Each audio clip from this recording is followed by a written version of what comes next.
मैं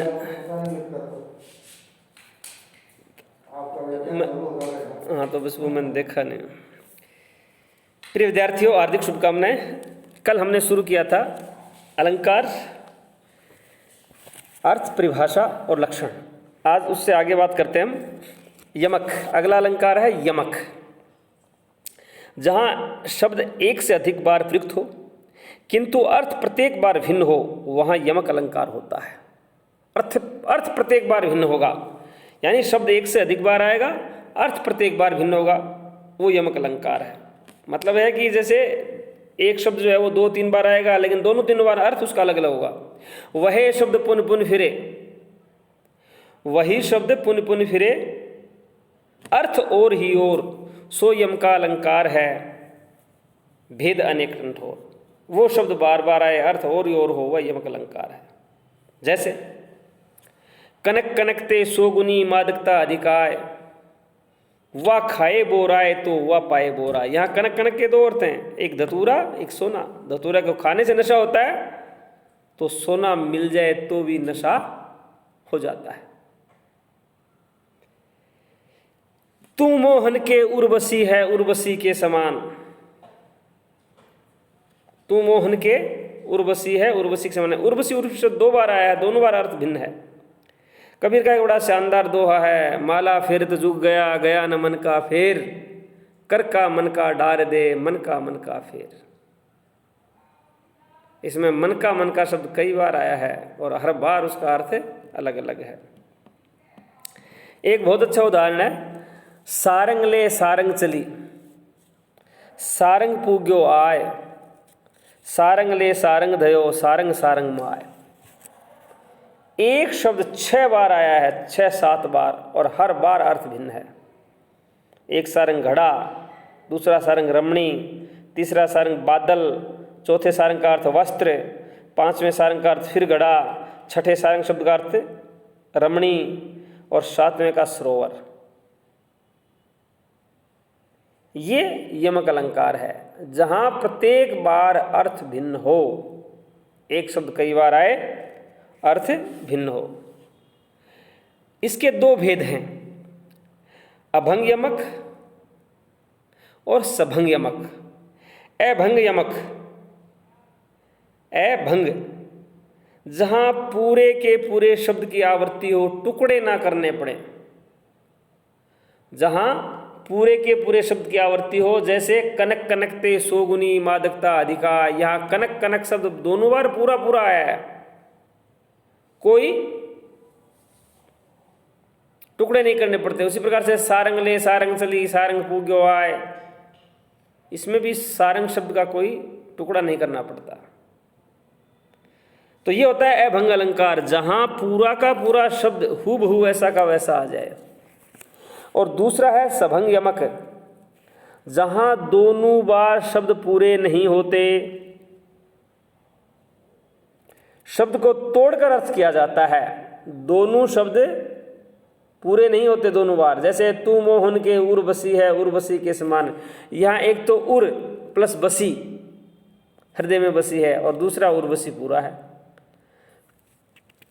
तोड़ के निकालने पड़ते हैं। उसी प्रकार से कुमोदिनी मानस मोदिनी कही, कुमोदिनी मानस मोदिनी कही, यहाँ दूसरा शब्द स्वतंत्र है। पहले में कुमोदिनी में कु है साथ, लेकिन दूसरा केवल मोदिनी है, जिसका अर्थ है प्रसन्नता। इसी प्रकार कबीर वाला 2 है, गुनी गुनी सबके कहे निगुनी गुनी न होत। इस प्रकार ये इसके 2 भेद हैं। अगला अलंकार हमारे पाठ्यक्रम में है उपमा। उपमा, जहां समान गुण धर्म के कारण 2 भिन्न पदार्थों में समता की जाए। समान गुण धर्म के कारण, यानी चीजें दोनों अलग अलग होती हैं। हमें पहले से पता है कि दोनों पदार्थ अलग अलग हैं, लेकिन समान गुण धर्म के कारण उनमें कोई ना कोई समानता होती है गुण की, और समता कर दी जाती है। वो होता है उपमा अलंकार।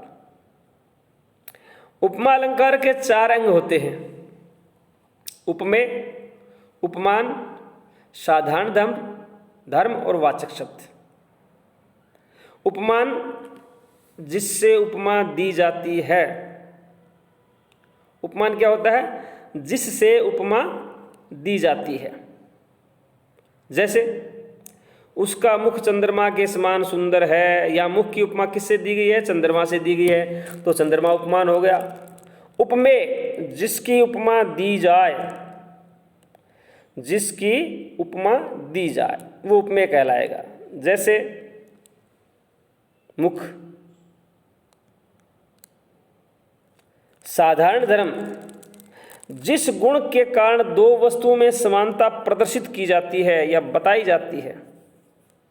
यानी जैसे मुख चांद के समान सुंदर है, यहाँ कौन सा गुण है? किसकी समानता बताई है? सुंदरता की। तो यहाँ सुंदर शब्द जो है ना, सुंदर है, ये साधारण धर्म हो जाएगा। और वाचक जो शब्द उपमेय उपमान की समानता को सूचित करता है, उपमेय और उपमान की समानता को सूचित करता है। जैसे समान, सा, सी, से, सम, ये जो शब्द हैं ये कहलाएंगे वाचक शब्द। जैसे पीपर पात सरिस मन डोला, पीपल के पत्ते के समान मन डोलने लग गया या चंचल हो गया। तो यहाँ पीपर पात जो है वो उपमान है, और उपमेय क्या होगा? मन, क्योंकि मन की तुलना की गई है। सरिस समान, वाचक शब्द हो जाएगा। डोलना मन में और पीपल के पत्ते में इस गुण के कारण समानता है कि वह भी वैसे ही डोलता है, वह भी वैसे ही डोलता है, ये हो जाएगा साधारण धर्म। उपमा के 3 भेद होते हैं। उपमा के 3 भेद होते हैं: पूर्ण उपमा, लुप्त उपमा और मालोपमा। तीनों को अलग अलग देखिए आप।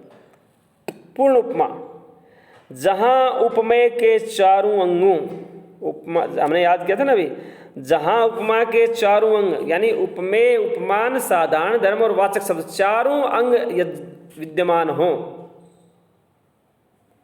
जहां उपमा के चारों अंग विद्यमान हो वहां पूर्ण उपमा होती है। यानी वहां उपमेय भी होगा, उपमान भी होगा, साधारण धर्म भी होगा और वाचक शब्द भी होगा। उद्धृत शब्दों में उल्लेख होता है चारों का, वहां पूर्ण उपमा होती है। जैसे सुभग सुधाधर तुल्य मुख, मधुर सुधा से बैन। सुभग सुधाधर तुल्य मुख, मधुर सुधा से बैन। यहाँ उपमेय मुख और बैन दोनों उपमेय हैं। उपमान सुधाधर और सुधा, वाचक शब्द तुल्य से, और साधारण धर्म सुभग या मधुर। तो ये जहां उपमा के चारों अंग उपलब्ध हों या जिनका चारों का उद्धृत शब्दों में कथन हो। दूसरा भेद है लुप्त उपमा, जहां चारों अंगों में से कोई एक अथवा 2 अथवा 3 अंगों का लोप हो, यानी चारों अंग नहीं होते हैं, वो होती है लुप्त उपमा। उपमेय, उपमान, साधारण धर्म और वाचक शब्द चारों में से या तो 1 नहीं होगा, या 2 नहीं होंगे, या 3 नहीं होंगे, वो कहलाएगी लुप्त उपमा। जैसे कुंद इंदु सम देह, कुंद इंदु सम देह उमा रमन करुणा नयन। कुंद इंदु सम देह, मंदिम चंद्रमा के समान शरीर। अब ये शरीर क्या है? सुंदर शब्द का लोप है, यहाँ साधारण धर्म का लोप है। उसी प्रकार कुलिस कठोर सुनत कटुबानी, बिलखत लखन सिए सब रानी। यहाँ वाचक शब्द नहीं है, वाचक शब्द का लोप है, ये कहलाएगी लुप्त उपमा। और अंतिम इसका भेद है माल उपमा। माल प्लस उपमा, माल उपमा गुण संधि है। जहां एक उपमेय के लिए 1 से अधिक उपमान प्रयुक्त किए जाएं, यानी उपमाओं के द्वारा माला माल कर दिया जाए उपमेय को, वो कहलाती है माल उपमा। जहां एक उपमेय के लिए 1 से अधिक या अनेक उपमानों का सहारा लिया जाता है या प्रयोग किया जाता है। जैसे हिरनी से मीन से सुखंजन समान चारु, अमल कमल से विलोचन तिहारे है। हिरनी के समान, मछली के समान, खंजन पक्षी के समान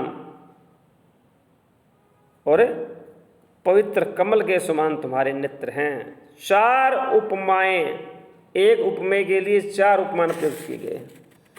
ये कहलाएगा माल उपमा। एक और उदाहरण देखिए, काम सा रूप प्रताप दिनेश सा, सोम सा शील है राम महीप में। राम राजा में, राम महीप में, राम राजा में क्या क्या है? कामदेव का सा सौंदर्य, सूर्य जैसा तेज और चंद्रमा जैसा शील।